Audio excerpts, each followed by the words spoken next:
forex ද crypto ද කියලා දාලා නැහැ. traders ලා විදියට ඔයාලා කරන වැරදි මම ඉස්සර කරපු වැරදි traders ලා විදියට අනිවාර්යෙන් දැනගෙන ඉන්න ඕන දේවල් මේ හැම දෙයක් ගැනම අද මේ වීඩියෝ එකෙන් කතා කරනවා. එහෙනම් ඉතින් වැඩි කතන්දර ඕනේ අපි යමු වීඩියෝ එකට. වීඩියෝ එක ස්කිප් කරන්නේ නැතුව ඉවර වෙනකන් හරියට බලලා හරියට තේරුම් ගන්න. නැත්නම් පාඩුව ඔයාටම තමයි. මොකද අර සමහර දේවල් දන්නේ නැතුව ට්‍රේඩින් කරනවා කියලා ලොකු ස්කෑම් වලට අහු වෙනවා. ලොකුවට සල්ලි නාස්ති කරගන්නවා. විශේෂයෙන්ම මේ ලංකාවේ මිනිස්සු. ඉතින් මේ වගේ හරියට ඇත්ත දැනගත්තට පස්සේ ඒ වගේ ස්කෑම් වලට අහු වෙලා නිකන් සල්ලි නැති කරගන්න යන්නේ නැහැ. හරි. මුලින්ම කියන්න ට්‍රේඩර් කෙනෙක් කියන්නේ කවුද? ට්‍රේඩර් කෙනෙක් කියන්නේ දවස් දෙකෙන් පෝන් ගේන, මාසෙන් කාර් ගේන, අවුරුදු දෙකක් ඇද්දි ගෙවල් හදලා ඉඩම් එහෙම අරගන්න මිනිස්සෙක්ද? හැබැයි අපි වීඩියෝ වල බැලුවට පස්සේ අපිට පේන්නේ වගේ හොඳට සල්ලි තියෙන, පුල් නිදහසේ ඉන්න, චිල් එකේ ඉන්න මිනිස්සෙක් විදියට තමයි අපිට පේන්නේ. ඔව් ට්‍රේඩර්ස්ලා එහෙම චිල් එකේ ඉන්නවා. හැබැයි ওই ලංකාවේ පෙන්නන තරම් ලේසි නෑ. හරිද? ලේසි නෑ කියන්නේ මුල් කාලේ ලේසි නෑ. හරිද? මම ඔන්න අද විශේෂයෙන් ඔයාලත් එක්ක කතා කරන්න අවශ්‍ය දේවල් ටිකක් හදාගත්තා. 8-5 ජොබ් එක වගේ ට්‍රේඩ් කරන්න පුළුවන්ද? කට්ටියට තියෙන ප්‍රශ්නයක්. දැන් සමහර කට්ටිය ට්‍රේඩින් වලට එන්නේ අර දැන් තියෙනවනේ ලංකාවේ සිස්ටම් එක. උදේ වැඩට ගියා, හවස ගෙදර ආවා, මාසෙට ස්ථිර පඩියක් එනවා. 75000 නම් 75000යි, 80000 නම් 80000යි. ඒක හැම මාසෙම අනිවාර්යෙන් හම්බෙනවා. ලංකාවේ මිනිස්සු හුරු වෙලා ඉන්නේ ඒකට. දැන් කසාදයක් කරද්දී වුණත් මුලින්ම කෙල්ලගේ දෙමාපියෝ හොයන්නේ කොල්ලට ස්ථිර ජොබ් එකක් තියද? මාසෙට ලක්ෂ නම් ලක්ෂ පඩියක් හම්බ වෙනවා. ඒක ස්ථිරයි. ඔන්න ඕක තමයි හොයන්නේ. ලංකාවේ ඔන්න ওই සිස්ටම් එක තමයි යන්නේ. ඇත්තටම ට්‍රේඩර් කෙනෙක්ට එහෙම බෑ. හරිද? ට්‍රේඩර් කෙනෙක් වෙනව නම් ඒ අර ස්ථිර පඩියක් හම්බෙන්නේ නැහැ. මොකද අපිට කවුරුවක් පඩි ගෙවන්නේ නැහැ. ඔයා කරන බිස්නස් එකේ බොස් ඔයා. ට්‍රේඩින් කියන බිස්නස් එකේ බොස් ඔයා තමයි. ඔයා ට්‍රේඩ් කරද්දී ඔයාට ඉහලින් කවුරුවත් නැහැ. ඒ කියන්නේ ඔයා තනියෙන් ට්‍රේඩ් කරනවා නම් ඔයා තමයි ඔයාගේ ලොස් එක, ප්‍රොෆිට් එක හැමදේම දරා ගන්න ඕන. ඔයා විසින් තනියම. හරිද? අනිත් එක දැන් ලංකාවේ කට්ටිය ට්‍රේඩ් කරන්න එන්නේ එක්ක ඉඩමක් මේ අර තියන්නේ ඉඩම් තියලා සල්ලි අරන් නැත්නම් වාහනයක පොතක් තියලා සල්ලි අරන් එහෙම ට්‍රේඩ් කරන්නේ නැහැ. ට්‍රේඩ් කරන්න එනවනම් එන්න ඕන තමන් දෙයකට ඉන්වෙස්ට් කරන්න තියාගෙන ඉන්න සල්ලි. එහෙම නැත්නම් තමන්ට තිබ්බත් එකයි නැතත් එකයි කියලා තියෙන සල්ලි. විශේෂයෙන්ම මෙන්න මේ වගේ සල්ලි වලින් ට්‍රේඩ් කරන්නේ. ඔන්න සෙට් එකක ඉන්නවා මේ හැමදාම හවසට අරක්කු බෝතලයක් බොනවා. දවස් 10ක විතර අර අරක්කු බොන සල්ලි ටික එකතු කරලා ට්‍රේඩ් කරන්න එන්න කිසි ප්‍රශ්නයක් නැහැ. අන්න ඒ වගේ. ඔයා සාමාන්‍යයෙන් ඉන්වෙස්ට් කරන්න කැමති නම් ඒ ඉන්වෙස්ට් කරන සල්ලි ට්‍රේඩින් වලට ඉන්වෙස්ට් කරන්න ඒක ප්‍රශ්නයක් වෙන්නේ නැහැ. අර ලොකුවට සල්ලි නැති කෙනෙක් නම් ඔන්න ඔය වගේ අනවශ්‍ය වියදම් දෙක තුනක් කාලයක් නවත්තලා ඉඳලා ඒ සල්ලි එකතු කරලා ට්‍රේඩ් කරන්න එන්න. මොකද එතකොට ඔයාගේ ජීවිතේට එක්ස්පීරියන්ස් එකක් හරි එකතු වෙනවා. නැත්නම් ඔය ගොඩක් ලංකාවේ මිනිස්සු වැඩක් නැති දේවල් වලටනේ සල්ලි වියදම් කරන්නේ. ඒ වගේ ගොන් වැඩ කරන්නේ නැතුව අවශ්‍ය දෙයකට වියදම් කරාම නම් ඒක වටිනවා. අර 8-5 වගේ ජොබ් එකක් කරන වගේ ස්ථිර පඩියක් අපිට හම්බෙන්නේ නැහැ. ඊට පස්සේ අපිට මේක ෆුල් ටයිම් ට්‍රේඩ් කරන්න පුළුවන්ද නැත්නම් පාර්ට් ටයිම්ද? ඒ කියන්නේ ඔයාගේ මේන්ලි ඉන්කම් එක ෆුල් ටයිම් ට්‍රේඩ් මේ ෆුල් ටයිම් ජොබ් එකක් ඔයාගේ දැන් ජොබ් එකක් කරද්දී ඒකෙන් ඔයා ජීවත් වෙන්නේ වගේ තමයි ෆුල් ටයිම් ට්‍රේඩ් කරනවා කියන්නේ එයාගේ ඉන්කම් එක එන්නේ ට්‍රේඩින් වලින්. එහෙම කරන්න පුළුවන්. එහෙම කරන්න පුළුවන් බැරි නෑ. ෆුල් ටයිම් ට්‍රේඩර්ස්ලා ඉන්නවා. ඉතින් මමත් ඒ වගේ තමයි. මට එහෙම ලොකුවට වෙන මොකුත් නෑ. ෆුල් ටයිම් ට්‍රේඩ් කරන එක තමයි කරන්නේ. ඒක කරන්න නම් ඔයාට සාමාන්‍යයෙන් මාකට් එකේ හොඳ එක්ස්පීරියන්ස් එකක් තියෙන්න ඕන. මාකට් එකේ සාමාන්‍යයෙන් හොඳ එක්ස්පීරියන්ස් එකක් තියෙන්න ඕන. ඔයාට හොඳ වින් රේට් එකක් තියෙන්න ඕන. ඔයා ඇනලයිස් 10ක් කරොත් 10න් 9ක් 8ක් වගේ ප්‍රොෆිට් වෙනවා නම් අන්න ඔයාට හොඳ වින් රේට් එකක් හැදලා තියෙනවා. වින් රේට් එක විතරක් තිබිලා මදි. ඔයාගේ ඔළුවත් හොඳට තියෙන්න ඕන. කැසිනෝ ඔය සූදු සීන් එකේ වගේ ට්‍රේඩ් කරන්න ආවොත් හැදි ගෑවිලාම යනවා. සමහර කට්ටිය ට්‍රේඩ් කරන්නේ මෙතනින් බයි වෙනවා මෙතනින් සෙල් වෙනවා. ඔහොම දමලා ගහනවා. එකක් දෙකක් ප්‍රොෆිට් ඒවි. ඊට පස්සේ කරන්නේ මේ ප්‍රොෆිට් උනා කියලා ස්ටේටස් පාරකුත් දානවා. ආපහු ඊළඟ දවසේ සුපුරුදු විදියට මෙතනින් බයි ගහනවා මෙතනින් සෙල් ගහනවා. account එකම හැදි ගෑවිලා යනවා. ඒ වගේ ගොන් වැඩ කරන්න හොඳ නැහැ. ට්‍රේඩ් කරනවා නම් plan එකකට කරන්න. ෆුල් ටයිම් ට්‍රේඩ් කරනවා නම් මොනවද තියෙන්න ඕනේ? හොඳ wallet එකක් තියෙන්න ඕනේ. මොකද ඔයා income එකක් ගන්න ට්‍රේඩින් වලින්. එතකොට ඔයාට ඩොලර් එකක් දෙකක් ප්‍රොෆිට් කළා මදි. තමන්ට ජීවත් වෙන්න සල්ලි ඕන නිසා තමන් හොඳට සල්ලි හොයන්න ඕන ට්‍රේඩින් වලින්. එතකොට හොඳ වොලට් එකක් තියෙන්න ඕන. මොකද අපිට හැමතිස්සෙම එන්ට්‍රි හම්බෙන්නේ නෑ. ඒක නිසා හොඳ වොලට් එකක් තියෙන්න ඕන. හොඳ වින් රේට් එකක්, හොඳ එක්ස්පීරියන්ස් එකක් තියෙන්න ඕනේ. එහෙම තියෙනම් ඔයාට ෆුල් ටයිම් ට්‍රේඩ් කරන්න පුළුවන්. කිසි ප්‍රශ්නයක් නෑ. පාර්ට් ටයිම් ට්‍රේඩ් කරනවා කියන්නේ කොහොමත් වෙන ඉන්කම් එකක් එනවනේ. එතකොට එයාට හිමීට ටික ටික ට්‍රේඩින් වලින් ඉන්කම් එක හදාගෙන ඒ පාර්ට් ටයිම් කරන එක්කෙනාට කාලයත් එක්ක ෆුල් ටයිම් ට්‍රේඩර් කෙනෙක් වෙන්න පුළුවන්. ඒක කොහොමත් පුළුවන්. ඒක ප්‍රශ්නයක් නෑ. ඊට පස්සේ විනයානුකූලව වැඩ කරන්න ඕන. මේක ඉස්සර මාත් කරපු වැරද්දක්. මම ওই එක එකුන් එක මරා ගන්න යනවනේ ලයිව් ට්‍රේඩ් කරන වරෙන් කිය. ඒක මහ ගොන් වැඩක්. හරිද? මට දැන් තේරෙනවා මේ ගොන් වැඩක් කියලා. මොකද මේ ට්‍රේඩර් කෙනෙක් වුණාම ඉන්න ඕනේ ඉවසිලිවන්තව වැදගත් විදියට ඉන්න ඕනේ පොඩ්ඩක්නේ. නැත්තම් ඒ ට්‍රේඩර්ගෙන් වැඩක් නැහැ. මොකද ඔළුව නිදහසේ තියෙන්න ඕනේ. මේ එක එක මරා ගන්න උවට වෙලාවක් තියෙන විදියක් නැහැ ට්‍රේඩර් කෙනෙක්ට. මේ ඒක නිසා අර විනයානුකූලව ඉවසීමෙන් වැඩ කරන්න ඕන ට්‍රේඩර් කෙනෙක් වුණා. අනිත් එක මේ මෙතඩ් ගොඩක් ඉගෙන ගන්න ඕනද? ওই කට්ටියට තියෙන ප්‍රශ්න මම මේ බලාගෙන ඔයාලට කියන්නේ හොඳේ. මේ මෙතඩ් ගොඩක් ඉගෙන ගන්න ඕනද? SMC කියයි ICT කියයි MSNR කියයි Elliott Wave කියයි Footprint කියයි ඔය වගේ මෙතඩ් ගොඩක් තියෙනවානේ මාකට් ඇනලයිස් කරන්න. මෙතඩ් ගොඩක් ඉගෙන ගන්න ඕනේ නැහැ. ඔය මෙතඩ් ගොඩක් ඉගෙන ගන්න ඕන කියලා ඔයාලගේ ඔළුවේ තියෙන කෝස් කාර්යය. කෝස් කාර්යය නිසා තමයි. දැන් එකෙක් SMC උගන්වනවා. අනිත් එකාට SMC උගන්වන්න බෑනේ. හරි නෑනේ අර උගන්වනවා. ඌ වෙන මෙතඩ් එකක් උගන්වනවා. ඔයාලට කියනවා SMC වැඩක් නෑ. එන්න මේකට. මේක තමයි හොඳ මෙතඩ් එක. මේක ඉගෙන ගත්තම අනිවාර්යෙන් ට්‍රේඩ් කරන්න පුළුවන්. ඔන්න ආපහු මාස 6ක් විතර යනවා. තව එකෙක් එනවා. SMC වැඩකුත් නෑ. අරෝගේක වැඩකුත් නෑ. මේක තමයි මේ දැන් අලුතෙන්ම ආපු මෙතඩ් එක. මේක ඉගෙන ගන්න ජීවිතේ සාර්ථක කරගන්න පුළුවන්. ඔන්න ඔය වගේ කතන්දර කියනවා.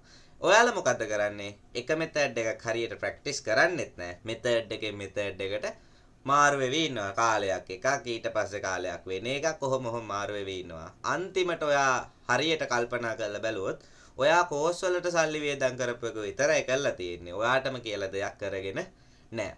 ඒ ගොන් වැඩේ නම් කරන්න එපා. මෙතඩ් ගොඩක් ඉගෙනගෙන ඉන්න එක වටිනවා. මොකද එතකොට ඔයාට කන්ෆර්මේෂන් ගොඩක් පේනවා. ඒක එක වාසියක්. හැබැයි ඒ වගේම අවාසියකුත් තියෙනවා. දැන් මටත් මේ ප්‍රශ්නේ තියෙනවා. මාත් සාමාන්‍ය මෙතඩ් ටිකක් හරියට ඉගෙනගෙන තියෙනවානේ. මට දැන් මෙතන එක මෙතඩ් එකකින් බයි එකක් පෙන්නනවා නම් අනිත් මෙතඩ් එකෙන් සෙල් එකක් පෙන්නනවා. අර ඒ වගේ ප්‍රශ්න තියෙනවා. හරිද? හැබැයි ප්‍රශ්නයක් වෙන්නේ අපේ risk and confirmation කියන concept එක පාවිච්චි කරන නිසා මේ confirmation 100ක් පෙන්නුවත් අපි ගන්න හරි පැත්තට තියෙන confirmation එක විතරයි. ඒක නිසා risk and confirmation කියන එක හරියට දැනගෙන හිටියම ඒ කතන්දරේ ඒක එච්චර ලොකුවට බලපාන්නේ නැහැ. හැබැයි හැම අතින්ම ගොඩක් වටිනවා හැම මෙතඩ් එකක්ම වගේ දන්නවනේ. හැම එකම කියන්නේ මෙතඩ් දෙක තුනක් හොඳට ඔයා දන්නවනම් ඒක ඔයාට වටිනවා. මොකද හැමතිස් දැන් SK system ගන්නකො. SK system හැමතිස්සෙම මාකට් එකේ වැඩ නැහැනේ. එතකොට ඔයාට ඒ වෙලාවට ට්‍රේඩ් කරන්න නම් වෙන මෙතඩ් එකක් තියෙන්න ඕන. අන්න ඒ වගේ මෙතඩ් ටිකක් ඉගෙනගෙන තියෙන එක වටිනවා. මම මේ කියන්නේ ආවට ගියාට උඩින් පල්ලෙන් නෙමෙයි. ඔයා එකක් ඉගෙන ගන්නවා නම් ඒක හරියටම ඉගෙන ගන්නත් ඕන. නැත්නම් ආවට ගියාට චුට්ටක් ඉගෙනගෙන ජීවිතේට වැඩක් නැහැ. හරිද? ජීවිතේට කියන්නේ කවදාවත් ට්‍රේඩ් කරන්න හම්බෙන්නේ නැහැ. එහෙම චුට්ටක් උඩින් පල්ලෙන් ඉගෙනගෙන. තව දෙයක් ඔයා ආස මෙතඩ් එක. දැන් ඔයාගේ යාළුවා ගන්නකො. යාළුවා ට්‍රේඩ් කරන්නේ SNR වලින්. මේ ඔයා ට්‍රේඩ් කරන්නේ SMC වලින්. ඔයා දක්ෂ SMC වලට. හැබැයි යාළුවා දක්ෂ MSNR වලට. යාළුවා SNR වලින් ලස්සනට මාකට් එක ඇනලයිස් කරද්දී ඔයාට හිතෙනවා අනේ මේ SMC වැඩක් නැහැ. අරු SNR ගහන්න නිසා මාත් SNR ගහනවා. ඒ ගොන් වැඩෙත් කරන්න එපා. ඔයා දක්ෂ ඔයා ආස SMC වලට නම් ඔයා ඒක මාස්ටර් කරගන්න. ඒ කියන්නේ ඒකෙන්ම ඇනලයිස් කරලා ඒකෙන්ම වින් රේට් එකක් හදාගන්න. එතකොට ඔයා ඔයාගේ මෙතඩ් එක ඔයාගේ සෙටප් එක ඔයා එන්ට්‍රි ගන්න සෙටප් එකේ ඔයා ඒකට හුරු වෙනවා. එතකොට ඔයා නිකම්ම හොඳ ට්‍රේඩර් කෙනෙක් වෙනවා. හැබැයි එහෙම දෙයක්ත් තියෙනවා. එක මෙතඩ් එකක් මත්තෙම ඉන්න එපා. අලුත් මෙතඩ් ඉගෙන ගන්න. මොකද මෙතඩ් කියන ඒවා මාකට් වෙනස් වෙද්දි සමහර වෙලාවට වැඩ කරන්නේ නැහැ අලුත් වෙනවා. එතකොට ඔයා එක මෙතඩ් එකක් මත්තෙම හිටියොත් ඔයාට අනාගතයේදී පොඩි ප්‍රශ්නයක් එන්න පුළුවන්. ඒක නිසා චුට්ට අනිත් ඒවාත් ඉගෙන ගන්න. හැබැයි ඔයා චුට්ට අනිත් ඒවා ඉගෙන ගන්නවා. හැබැයි ඔයාගේ ප්‍රධාන මෙතඩ් එක ප්‍රධාන එන්ට්‍රි සෙටප් එක ඔයා ගන්න ක්‍රමය. හරිද? අන්න ඒක හොඳට ඔළුවේ තියාගන්න. ඒක ඔළුවේ තියාගන්න එක අනිවාර්යයි. නැත්තම් මෙතඩ් මේ ඉගෙන ගන්න එපායි කියලා කිව්වයි කියලා මට බනින්න නෙවෙයි එපා. එහෙම එකක් නෙමෙයි. හරිද? මම මේ කියන්නේ ඔයා එක මෙතඩ් එකක් හරියට මාස්ටර් කරලා තියෙන්න ඕන. ඔයා ට්‍රේඩ් කරන්න නම්. අනිත් ඒවත් ඉගෙන ගන්න. ඒවත් ටික ටික මාස්ටර් කරන්න. මොකද දවසෙන් දෙකෙන් ඔක්කොම කරන්න බෑනේ. මං ওই කිව්ව දේ කරන්න අනිවාර්යෙන් අවුරුදු 4-5ක්වත් යනවා. හරිද? සරලවම කිව්වොත් එච්චරයි. ඒ අවුරුදු 4-5 ඒවා ට්‍රේඩ් කරන්න එපා. ඒක නිසා ඔයා එකක් හරියට ප්‍රැක්ටිස් කරලා තියෙන්න ඕන. අනිත් එක ඔයා දැන් එකක් ප්‍රැක්ටිස් කරනවානේ. මෙන්න මේක. තමන්ගේ තැනට ආවම විතරක් එන්ට්‍රි ගන්න ඕන. දැන් ඔයාට හිත තියෙන එන්ට්‍රිය මම මේක කලිනුත් කියලා තියෙනවා. මේ මෙතන එන්ට්‍රි එකක් නෑ මම අර පොඩ්ඩක් ඔයාලට පෙන්නනවා. මෙතන සෙල් එන්ට්‍රි එකක් තියෙනවා. හරිද? ඔන්න ඔතන සෙල් එන්ට්‍රි එකක් තියෙනවා. කො මේක ටූල් එක කොහෙද? මගේ අනිත් ට්‍රේඩින් නිව් එකේ ඇත්ත ඒක අපිට තියෙන්නේ. මෙතන සෙල් එන්ට්‍රි එකක් තියෙනවා මෙහෙම. හරිද? දැන් ඔයාගේ එන්ට්‍රිය තියෙන්නේ කොතනද? මෙන්න මේ රතු පාටින් මාක් කරපු තැන තමයි ඔයා ට්‍රේඩ් එක දාන්න හිතාගෙන ඉන්නේ. හැබැයි මාකට් එක මෙන්න මෙතනින් ඔන්න මම දෙවෙනියට කොළ පාටින් මාක් කරන්නේ. ඔන්න ඔතනින් හැරෙනවා. ඔයාගේ එන්ට්‍රිය තියෙන්නේ මෙතනින් කොළ පාට තැනින් හැරෙනවා. ඔයාලා මොකද්ද කරන්නේ? ගොඩක් ට්‍රේඩර්ස්ලා ගොඩක් ලොස් ට්‍රේඩර්ස්ලා කරන්නේ මෙතන එන්ට්‍රිය තියෙනවා කියලා දන්නවා. තමන්ගේ මෙතඩ් එක අනුව එන්ට්‍රිය තියෙන්නේ මෙතන. තමන්ගේ මෙතඩ් එක අනුව එන්ට්‍රිය තියෙන්නේ මෙතන. හැබැයි අර මෙතනින් සෙල් පැත්තට හැරිච්ච නිසා හරක් රැළ වගේ මෙතනින්ම මෙහෙම සෙල් ට්‍රේඩ් ගන්නවා. මොකද්ද උනේ? ස්ටොප් ලොස් එක ගොඩක් ලොකු වුණා. ඔයා ගොඩක් රිස්ක් කරා. සමහර විට මේක මෙහෙම පල්ලෙහාට ගිහින් ලස්සනට මෙතනින් හැරෙන්න පුළුවන්. එහෙම වුණොත් හොඳයි. හරිද? එහෙම වුණොත් හොඳයි. අවුලක් නැහැ. කොහොම හරි ප්‍රොෆිට් වෙනවනේ. හැබැයි කරුමෙට හරි මේක මෙහෙට ක්‍රැප් වෙලා ලික්විඩිටි ස්වීප් වෙලා සෙල් වෙන්න පටන් ගත්තොත් ඔයාගේ ලොස් වෙන ප්‍රමාණය වැඩි. මොකද ඔයා මගින් තමයි ට්‍රේඩ් එකට එන්ටර් වෙලා තියෙන්නේ. නැත්තම් මෙන්න මෙහෙම එකකුත් වෙන්න පුළුවන්. කෙලින්ම මෙතනින් මේ විදියට සෙල්ම වෙලා යන්න පුළුවන්. ඔහොම සෙල් වෙලා ගියොත් ඒක ප්‍රොෆිට් වෙනවා. හැබැයි මේ වගේ වෙන chance අඩුයි. හරිද? අර අපිට වෙන්නෙම මේ වගේ මගින් එල්ලෙන්න උනා මෙන්න මෙහෙම දෙයක් තමයි වෙන්නේ. මෙතනින් චුට්ටක් හැරිලා ඔයාව පොඩ්ඩක් සතුටු කරලා මෙතනින් ගිහින් ලික්විඩිටි ස්වීප් වෙච්ච ගමන් ඔයාගේ SL එක වැදිලි ඉවරයි. හරිද? ඔයාගේ SL එක වැදිලි ඉවරයි මෙතන ලික්විඩිටි ස්වීප් වෙච්ච ගමන්. ඊට පස්සේ මාකට් එක shift වෙලා පල්ලෙහාට යනවා. දැන් මෙතනින් එන්ට්‍රි ගන්න ඉඳපු මිනිස්සයා මෙතනින් එන්ට්‍රි ගත්තත් එයාගේ SL එක මේ හරියෙන් වගේ තියෙන නිසා SL එක වදිනවා. සාමාන්‍යයෙන් මම නම් මෙතන මේ එන්ට්‍රි කියන තැනකට ආපු ගමන් ට්‍රේඩ් එකකට එන්ටර් වෙන්නේ නැහැ. මෙතන කන්ෆර්මේෂන් දෙනකන් ඉන්නවා මාකට් එක. දැන් මගේ එන්ට්‍රිය තියෙන්නේ මෙතන නම් මෙතන කන්ෆර්මේෂන් දෙනකන් ඉන්නවා. මෙතන කන්ෆර්මේෂන් දුන්නට පස්සේ තමයි එන්ට්‍රිය ගන්න. පැහැදිලිද? මගේ පරණ වීඩියෝ බලන්නකෝ. එතකොට ඔයාලට තේරෙනවා මොකද්ද මම කිව්වේ කියලා. ටච් වෙච්ච ගමන් එන්ට්‍රි ගන්නෙ නැහැ. කන්ෆර්මේෂන් බලලා තමයි එන්ට්‍රි ගන්න. එතකොට ඔයාලා ලොස්ට් වෙන එක ගොඩක් අඩුයි. දැක්කනේ මම අර කිව්ව දේ හොඳට තේරුම් ගන්න. මගින් හැරුණට කවදාවත් එන්ට්‍රි ගන්න එපා. ඔයාගේ තැනට ආවම විතරක්. ඔයාගේ එන්ට්‍රිය තියෙන්නේ මෙතන නම් මාකට් එක මෙතනට ආවම විතරක් එන්ට්‍රි ගන්න. මෙතනදී සෙල් පැත්තට හැරිට හිත හදාගන්න එපා නේ. මෙතනින් සෙල් වෙනවානේ. කෝකත් එකයිනේ කියලා. එහෙම ගහන්න යන්න එපා. එහෙම එන්ට්‍රි ගහන්න එපා. ගොන් වැඩක් නේ. ඔයාලගේ සල්ලිනේ ඔයාලා ඔය රිස්ක් කරා. එහෙම කරන්න එපා. ඔයාගේ තැනට මාකට් එක ආවට පස්සේ මෙතන කන්ෆර්මේෂන් දුන්නට පස්සේ මෙතනින් සෙල් ට්‍රේඩ් එක ගන්න. ඒක ප්‍රශ්නයක් නෑ. නිකම් බොරුවට ස්ටොප් ලොස් ලොකු කරන්නේ ඇයි? එහෙම ඕනේ නෑනේ ඇත්තට. මෙතන නම් එන්ට්‍රිය තියෙන්නේ කියලා අපි දන්නවනම් මොන මගුලකටද මැදින් එල්ලේ? මේ හරිය. මම දැකලා තියෙනවා මේ ලොස් ට්‍රේඩර්ස් ලෝව කරනවා. ඒක නිසා ඒගොන් වැඩ කරන්න එපා. හරිද? ඒකත් ඔයාලට තේරෙන්න ඉතින් මොකක් හරි මම මේ කතා කරන දේවල් ගැන ඔයාලට ප්‍රශ්නයක් තියෙනම් අනිවාර්යෙන් කමෙන්ට් එකක් දාන්න. මම ඒක ගැන අනිවාර්යෙන් වීඩියෝ එකක් ගේන්නම්.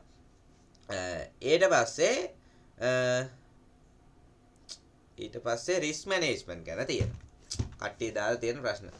රිස්ක් එක මැනේජ් කරගන්න ඕන්න $10යි 15යි $20යි ඔයාගේ වොලට් එකේ තියෙන. ඔයා එතකොට මනි මැනේජ්මන්ට් කරගන්න ඕන. ඔයාට පොඩි ඩොලර් ප්‍රමාණයක් තියෙන. රිස්ක් එක මැනේජ් කරගන්නේ කොහොමද? අර මම දැන් කිව්ව කතන්දරේ තමයි SL එක TP එක. දැන් සාමාන්‍යයෙන් මෙන්න මෙහෙම ට්‍රේඩ් කරන්න එපා. හරිද? මෙන්න මේ වගේ ට්‍රේඩ් කරන්න එපා. මොන වගේ ට්‍රේඩ්? මගේ මේ අලු පාටින් පේන්නේ මං ස්ටොප් ලොස් එකට වෙන් කරන ප්‍රමාණය. මේ ලා නිල් ලා කොළ වගේ පාටින් ඔයාලට පේන්නේ මගේ ටේක් ප්‍රොෆිට් එක. මගේ TP එකට තියෙන ප්‍රමාණය. දැන් මෙතන 1 to කීයද? 1 to 1. හරිද? ඒ කියන්නේ SL එක වගේම ප්‍රමාණයක් තමයි TP එකට තියලා තියෙන. ඒ කියන්නේ මට lost උනත් මගෙන් යන්නේ එකම ගාන, profit උනත් යන්නේ එකම ගානක් තමයි එන්නේ. ඒ කියන්නේ lost උනොත් යනවා එක වගේ ගාන, profit උනොත් එනවා එක වගේම ගාන. තේරුමක් තියද? ඔයා මේ විදියට ට්‍රේඩ් කරොත් ඔයාගේ wallet එකේ එක තැනම තේරුණාද? ඩොලර් 50ක් තියෙන wallet එකක් කියලා හිතන්නකෝ. පළවෙනි එක lost වෙනවා. ඩොලර් 49ට අඩු වෙනවා. ඔන්න එහෙම ගමු ඩොලර් 1යි lost වෙන්නේ කියලා ගමු. හොඳේ. ඩොලර් 50ක් තියෙනවා. පළවෙනි එක lost වෙනවා. ඩොලර් එකක් lost වෙනවා. ඩොලර් එකක් ගියා. දෙවෙනි එක profit වෙනවා. ආපහු 50 වුණා. තුන්වෙනි එක හතරවෙනි එක lost වෙනවා. ඩොලර් දෙකක් ගියා. දැන් 48යි තියෙන්නේ. ආපහු ඊළඟ එක profit වෙනවා. ඩොලර් 49 වුණා. ඔහොම දැක්කද? කාලයත් එක්ක එක දිගට මාසයක් දෙකක් බලද්දි ඩොලර් 50 තිබ්බ wallet එක 50ම නැත්තම් 52යි 48යි ඔන්න ඔය වගේ ළඟ ප්‍රමාණයක්. තේරුමක් තියෙද එතකොට? ඔයාගේ account එක අප් වෙලාද? අප් වෙලා නැහැ එක තැන. තේරුමක් නැහැ එහෙම trade කරාම. ඔයා මොන method එකෙන් trade කරත් මොන විදියට trade කරත් ඔයා අඩුම මෙන්න මේ වගේ TP එකක් තමයි තියෙන්න ඕන. අඩුම හොඳේ 1 to 2. ඒ කියන්නේ මොකද්ද? stop loss එක වගේ දෙගුණයක්වත් target එකක් තියෙනවා. මේ stop loss එක කියන්නේ මොකක්ද?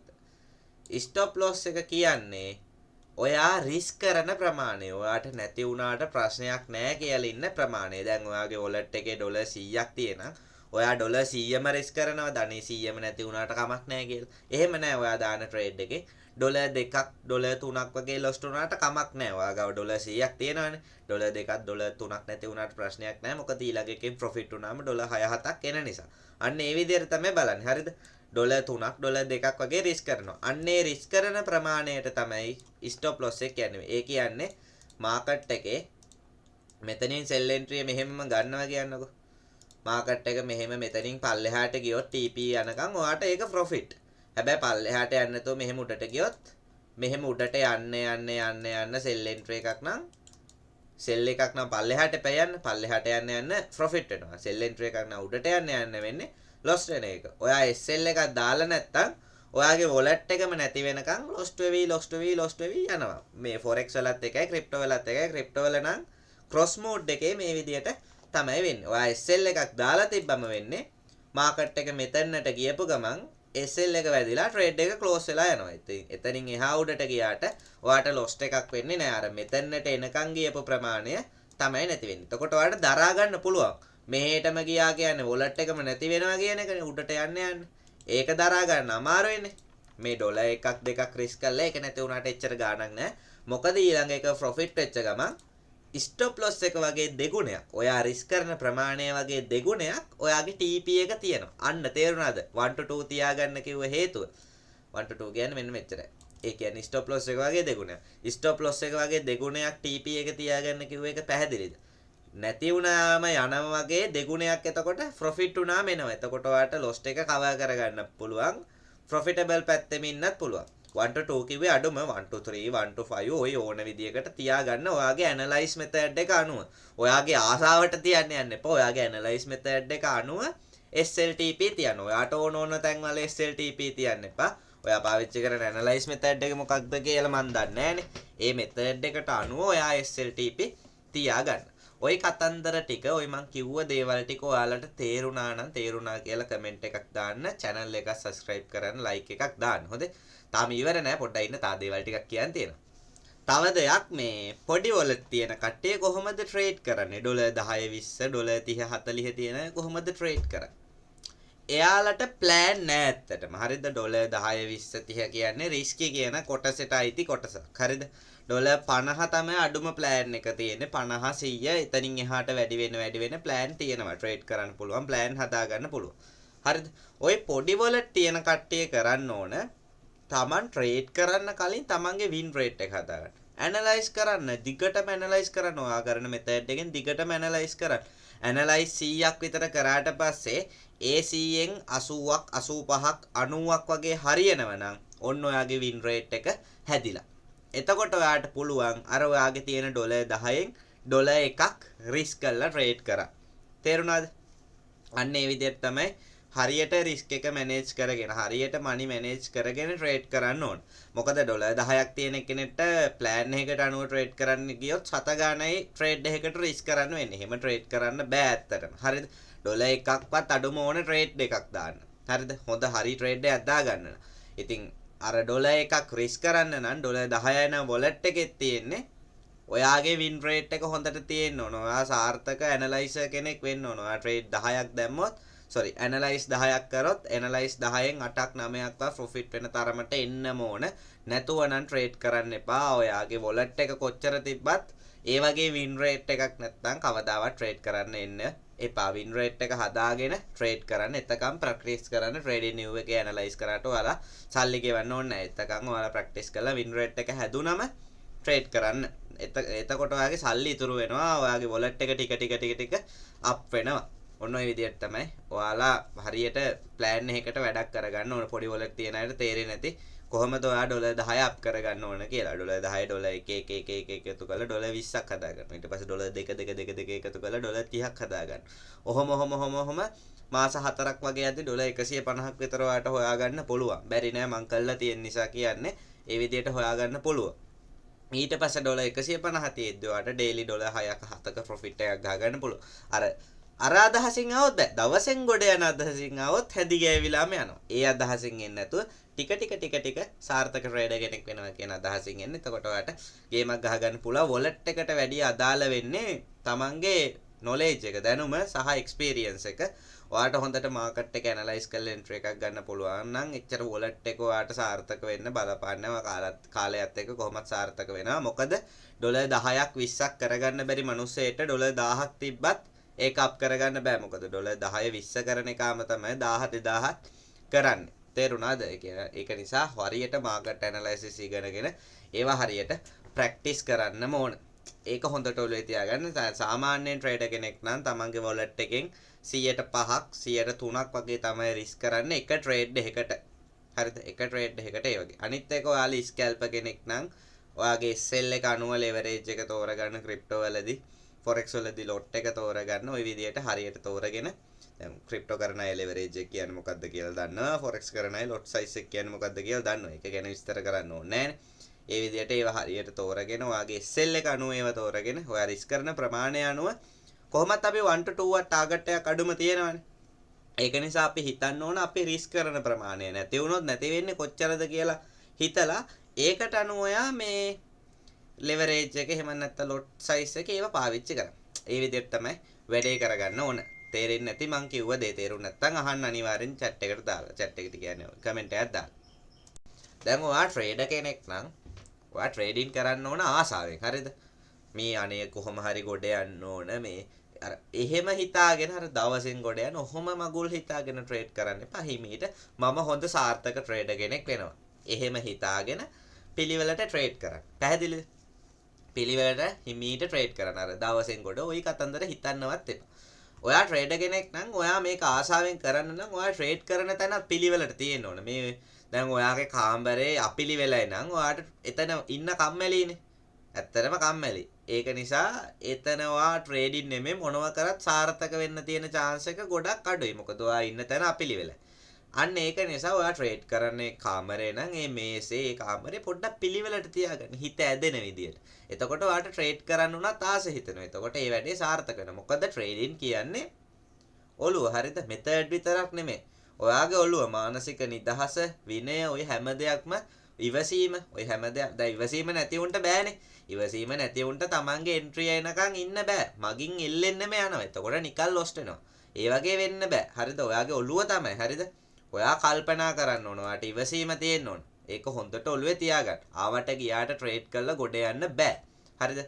අර වීඩියෝ වල තියෙන වගේ දවසෙන් ලක්ෂයක් හෙව්වොයි කතන්දර ඔළුවේ තියාගෙන ට්‍රේඩ් කරන්න එපා. මම සාර්ථක ට්‍රේඩර් කෙනෙක් වෙනවා.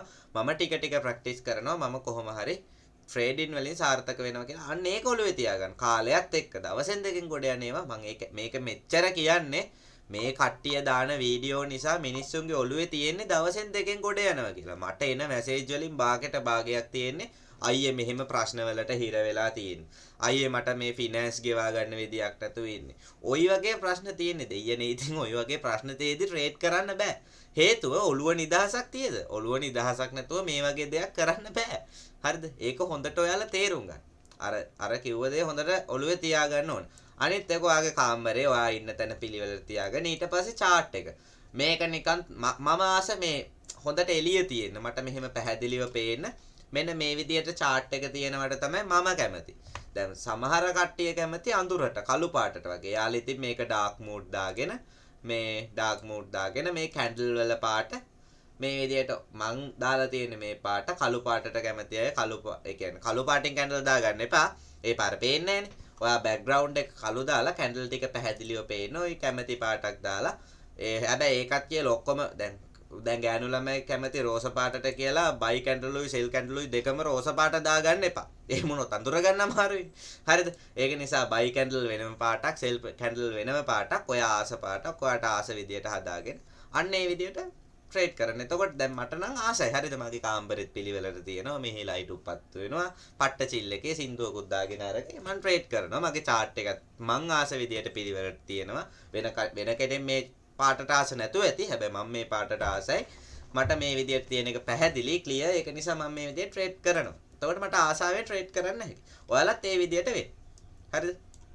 ඒව හොඳට ඔළුවේ තියාගන්න. අද වීඩියෝ එක හොඳයිද කියලා මට පොඩි කමෙන්ට් එකක් දෙන්න. මේ ප්‍රශ්න තියෙනවා අනිවාර්යෙන් මගෙන් අහන්න. වීඩියෝ එකේ මොකක් හරි වැරදි දෙයක් මං කිව්වනම් ඒකත් මට අනිවාර්යෙන් කියන්න. මේ එහෙනම් අලුත් වීඩියෝ එකකින් හම්බෙමු. හැමෝටම ජය වේවා. Ay, mi gatito, miau, miau, pobre mi gatito.